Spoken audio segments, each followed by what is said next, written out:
What have you learned about managing expectations at home while building a business? Well, that's probably the most important thing to do. Um,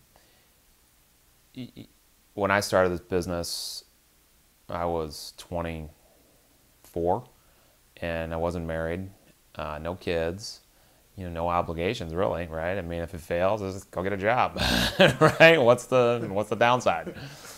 But since then, I've gotten married, I've got two kids.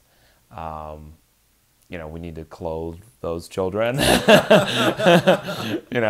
need to make sure we can eat and, do things. You just have more responsibilities. And so I think it's important to be talking with, your wife, your husband, your partner, whatever, right?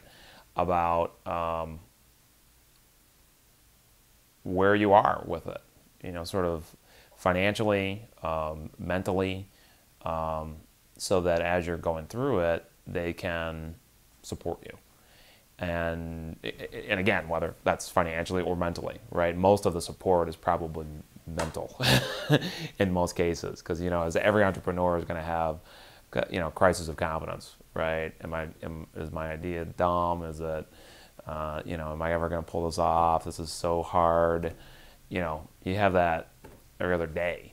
So you got to make sure that you've got somebody who can handle the ups and downs. And, for me, my wife really balances that out, right? She's a very, caring, engaging person.